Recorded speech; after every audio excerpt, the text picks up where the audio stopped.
Bismillah, vassalatu vassalamu ala Rasulillah. Allah'tan selamı, rahmeti ve bereketi her birinizge erişsin. Arap tilinden Rajab deb atala ol нәрсе anlata tercih, hürmet ayı. Hürmetlev yani karşı alı. Hem de ol özüne karata şunday bir yaktı vakıgalar bilen bizge boy.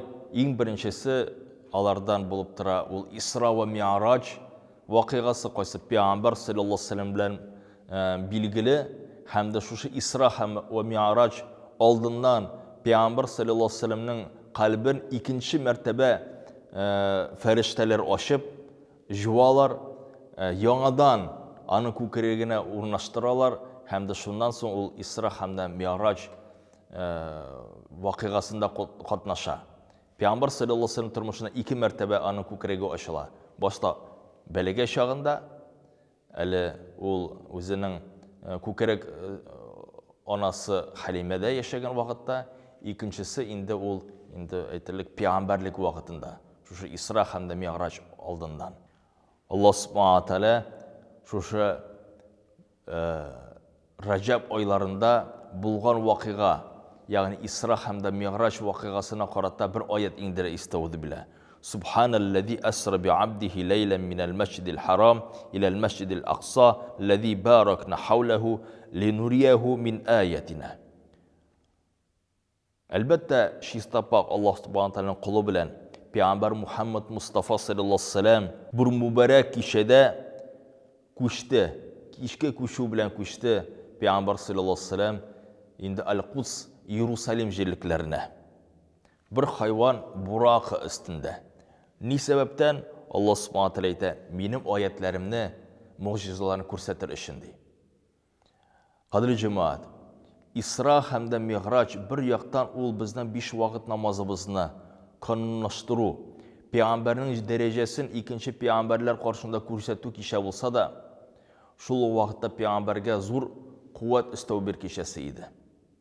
Ming'ar hatlik Peygamber sallallahu aleyhi ve sellem yo'qoltdi o'zining abisinin Abu Talibni, xotinin Hadishani. Toif shaharidan toshlar bilan quvildi hamda shu qayg'uli vaqtlar, oylar hamda kunlar o'tgan vaqtda payg'ambarga bu zo'r shodlik hamda Allohning quvvati bo'lgan edi.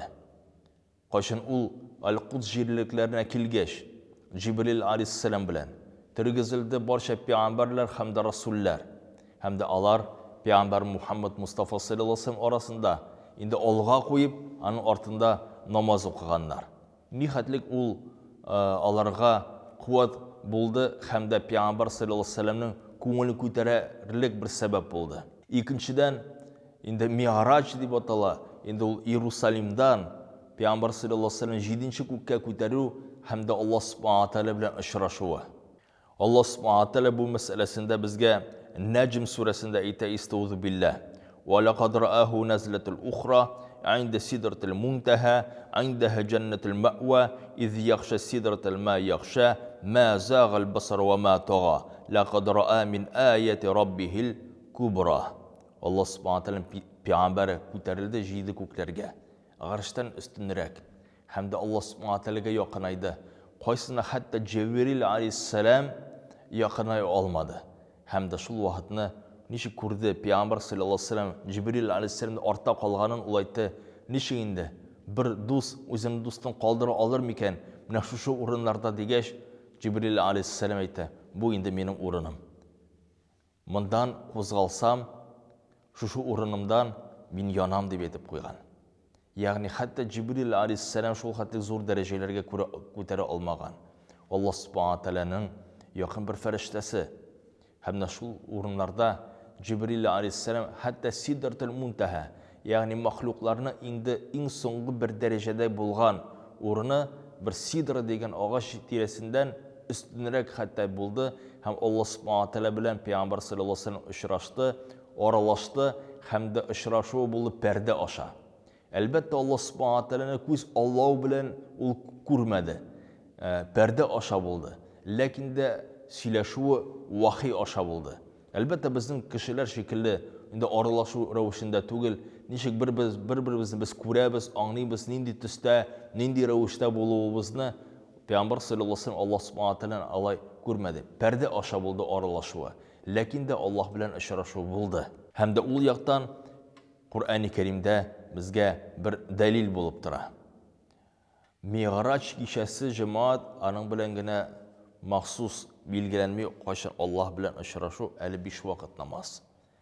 Qaşın Allah subhanahu teala bizge zor nimet edip bir cennetke irişu yağından 5 vakit namaz. Hem de bu bizden şeriatımızdan bir qarata bir bağanası. Hem de asızlıqlap aytası kile Allah subhanahu teala bizni bu dünyada özüne mecburlep ibadet qılırga borluqa getirmedi. Allah subhanahu teala bizni bu dünyaya borluqa getirdi. İbadetler aşa cennetke erişirge. Özü bizning xatolarımızdan poklanırga inşallah. Hem de ul yaktan Allah subhanahu teala Peygamber sallallahu aleyhi ve sellem'ge farz kıldı hem de barcha Müslüman ümmetine illi namazını. Peygamber sallallahu aleyhi ve sellem kabul etti. Hem de kiri qaytqan vaqtda Musa aleyhisselam Peygamber sallallahu aleyhi ve sellem'den soruyor. Köpme namaz sana farz bulundu. Peygamber sallallahu aleyhi ve sellem cevap qaytara illi. Hem de Musa aleyhisselam ayta kiri qayt. Sıra Allah'tan kim etsin deyip. Hem de Peygamber sallallahu aleyhi ve sellem'nin soruları sebebinde hem de Musa aleyhisselam'ның nasihati sebebinde namaz bişke kaldı. Hem de Peygamber sallallahu aleyhi ve sellem indi Musa aleyhisselam aytuvunca daha da sonra kimirek bulsun deyip Peygamber sallallahu aleyhi ve sellem aytkan uyalam deyip hem de Allah subhanahu teala biz ağır vahiy etip indire senin 5 vakit namazında indi illige bir tin bulup duracak Allah Teala'nın bir rahmeti deyip. Kadırlı cemaat Mi'raç vakitinde Peygamber sallallahu aleyhi ve sellem eli isteme peygamberler bilen aşıraşa, kure alarına türlü köklerde. Birinci, ikinci, üçüncü hem de hatta 7. köklerge hatlik. İlk birinci kökte kure Adem aleyhisselam'ne. İkinci de kure İsa aleyhisselam hem de Yahya aleyhisselam'ne. Üçüncü de Yusuf aleyhisselam'ne. Dördüncü kökte İdris aleyhisselam'ne. Beşinci kökte Harun aleyhisselam'ne. Altıncı da Musa aleyhisselam'ne. Hem de 7. kökte özünün tuğanı hem de babası İbrahim aleyhissalatu vesselam'ne. Ne sebepten şula cemaat? Buna şuşu peygamberler buldu bir isteme peygamber Süleyman, Davud aleyhisselam'larda buldu. Ne sebeplerden şuşu peygamberler? Alimler eyteler bu peygamberler Peygamber sallallahu aleyhi ve sellem'ge örnek bulup duralar onun turmuşunda. Hem de Peygamber sallallahu aleyhi ve sellem Musa aleyhisselam'dan, Harun'dan, İbrahim'dan, Yusuf aleyhisselam'dan örnekler alıp özünün davatın hem de Resullük, Peygamberlik vazifasını öterge bir jingillik hem de örnek tapkan. Kadırlı cemaat mümin Müslümanlar. Bu kişi kaçan buldu? Alimler eyteler Recep ayının 26. 27. kişileri. Yani Recep ayının 26. gününden alıp 27. gününe qarata indi şu ortak günlerinde İsra hem de Mi'raç vakıgası buldu deyip. Sıravutva nerse işlerge. Elbette nefil bulgan uraza, sadaka, busunul meclis, salavatlar, Kur'an oku hem de mahsus dua kılı elbette İslam dinimizde ul şeriatta hublana çünkü Allah subhanahu teala fakat yakın aytağına. Lakin de onun mağnasını unutmuşa, onun vakıgasın, onun mağnelerin biz qarasak hiç şeksiz özümüzün imanımızını kuvvetleyecek biz. Çünkü İsra hem de Mi'raç vaktinde mahsus Mi'raç'ta Peygamber sallallahu aleyhi ve sellem fakat peygamberler hem Allah bilen ışraşığına tugul. Ul cennet hem de cehennemde kure. Hem de kure cehennemne bugünkü halde tugul kileşekte bulgan halini. Hem de aytıp koya anda kübrek kim bulaşak. Kişiler kabirde nindi ağırlıklar küreşekler. Türlü günahlar sebebinde. Gaybet için. Yani riba malında yaşayan kişinin nindi kıyınlıkları küreşek. Elbette o bütünüsün şu vakitte türlü hallerde kurgan. Bizden aytırız nişik sonuçlay bulurga mümkün. Elbette Allah subhanahu teala her bir ibret kuş kudreti jite. Hem de vakitinin şekillerin nişik Allah subhanahu teala peygamber karşısında aşkan indi Allah teala özüne bile. Шул ук вакытта, кадерле җәмәгать, шушы беренче һәм дә икенче, җиденче күкләр, ул безнең дөнья күкләре түгел. Алар безнең махсус инде дөньябызда читтә булган күкләр, кайсы шулай каты, үзенә карата дөнья, кайсы тулысынча фәрештәләр белән тулы булып тора, кайсында алар гыйбадәт кылып торалар.